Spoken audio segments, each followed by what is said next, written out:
يؤتي الحكمة من يشاء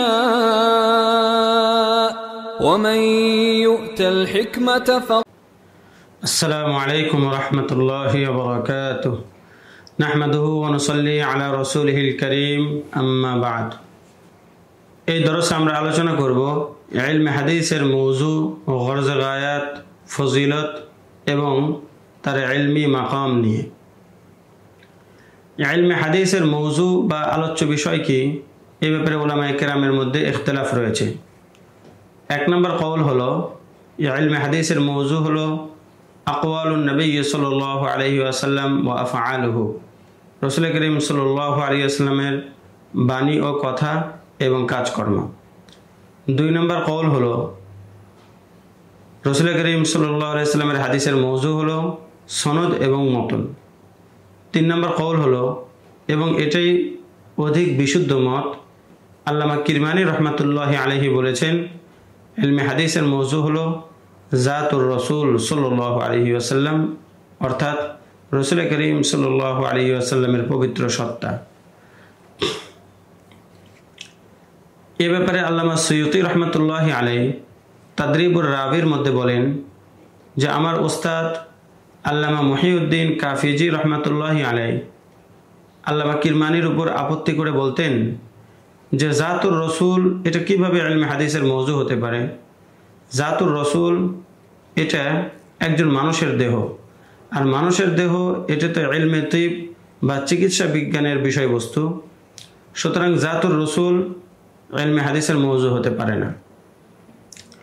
ইমাম সৈয়দ রহমতুল্লাহ আলাইহি নিজেই বলেন আমার ওস্তাদের এই কথার উপর আমি বেশ আশ্চর্যান্বিত, কারণ আল্লামা কিরমানি রহমতুল্লাহি আলাইহি জাতুর রসুলকে মুতলাকান ইলমে হাদিসের মওযু বলেন নাই, বরং তিনি জাতুর রসুল মিন হাইসু আন্নাহু রাসূলুল্লাহ সাল্লাল্লাহু আলাইহি ওয়াসাল্লাম হিসাবে ইলমে হাদিসের মওযু বলেছেন।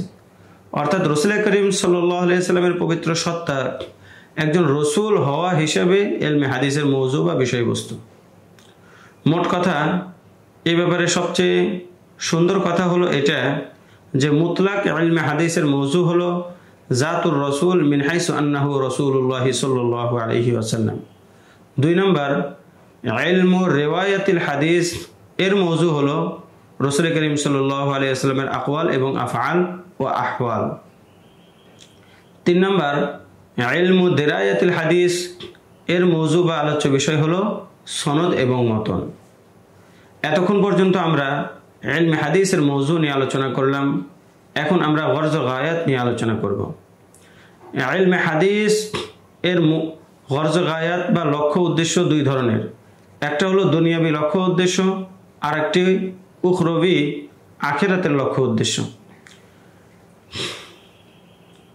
দুনিয়াবি গরজ গায়াত হলো আল ইহতিদাউ বিহাদিয়িন নবী সাল্লাল্লাহু আলাইহি ওয়াসাল্লাম, অর্থাৎ রাসূল করিম সাল্লাল্লাহু আলাইহি ওয়াসাল্লামের আদর্শে আদর্শবান হওয়া। আর উখরবি গরজ গায়াত সমস্ত উলুমে দ্বীনিয়ার একটাই, সেটা হলো আল ফাউজু বিসাআদাতিদ দারাইন, উভয় জাহানের সফলতা লাভ করে সৌভাগ্যবান ও সফল কাম হওয়া। এখন আমরা আলোচনা করব ইলমে হাদিস এর ফজিলত উপকারিতা সম্পর্কে। ইলমে হাদিস এর ফজিলত এর মর্যাদা অপরিসীম। কোরআন হাদিসের অসংখ্য অগণিত বক্তব্য এর সমর্থনে পাওয়া যায়।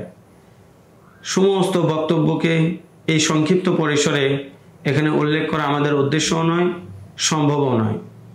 এ সম্পর্কে বিস্তারিত দেখতে চাইলে আল্লামা ইবনু আব্দুল বার আল আন্দুলুসির লিখিত কিতাব জামিউ বায়ানিল ইলমি ওয়া ফাজলিহি দেখা যেতে পারে।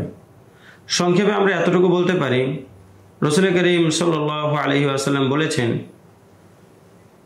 নাযরাল্লাহু রাআন সামিআ মাকালাতি ফাহাফিযহা ওয়া ওয়াআহা ওয়া আদ্দাহা কামা সামিআ। আল্লাহ তাআলা সেই ব্যক্তিকে সুউজ্জ্বল করুন, তার চেহারাকে সজীব সতেজ রাখুন, যে আমার হাদিস শুনে মুখস্থ করে এবং যেভাবে শুনেছে সেভাবে অন্যের নিকট পৌঁছিয়ে দেয়। অন্য এক হাদিসে রাসূল করিম সাল্লাল্লাহু আলাইহি ওয়াসাল্লাম বলেন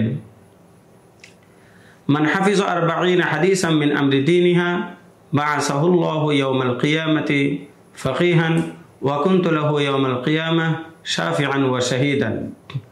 যে ব্যক্তি দ্বীনি বিষয়ে 40টা হাদিস মুখস্থ করবে, কিয়ামতের দিন আল্লাহ তাআলা তাকে ফকিহদের কাতারে গণ্য করবেন এবং কিয়ামতের দিন আমি তার জন্য সুপারিশ করব, তার পক্ষে সাক্ষ্য দেব। এছাড়াও ইলমে হাদিসের সাথে সংশ্লিষ্টতার কারণে অসংখ্য অগণিত পরিমাণে হাদিসের সাথে সাথে রসুলের নাম আসে, রসুলের নামের সাথে সাথে বারবার দরুদ শরীফ পড়তে হয়, লিখতে হয়, শুনতে হয়। আর প্রত্যেকবার দরুদ শরীফ পড়া, শোনা ও লেখার অসংখ্য অগণিত ফজিলত। রসুল করিম সাল্লাল্লাহু আলাইহি ওয়াসাল্লাম বলেন, মান সাল্লা আলাইয়া ওয়াহিদা সাল্লাল্লাহু আলাইহি আশরা। যে ব্যক্তি আমার উপর একবার দরুদ পাঠ করে আল্লাহ তাআলা তার উপর 10টি রহমত নাজিল করেন। এর দ্বারা বোঝা যায় ইলমে হাদিসের ফজিলত এবং মর্যাদা অসংখ্য অগণিত, অপরিসীম। এখন আমরা আলোচনা করব আজনাসে উলুমের মধ্যে, দুনিয়ার সমস্ত বিদ্যা ও শাস্ত্রের মধ্যে ইলমে হাদিসের স্থান কোন পর্যায়ের।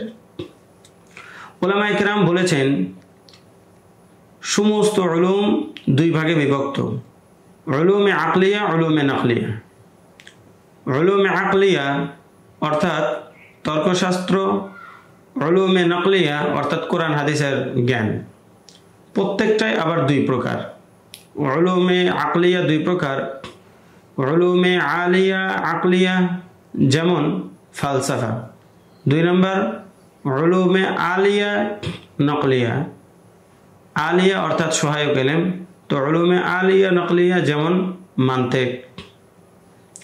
তদ্রূপভাবে উলুমে নকলিয়াও দুই প্রকার, উলুমে নকলিয়া আলিয়া, উলুমে নকলিয়া আলিয়া।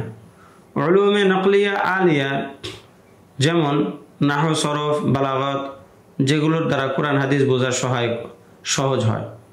আর 2 নম্বর হলো উলুমে আলিয়া নকলিয়া, যেমন তাফসির, হাদিস, ফিকহ।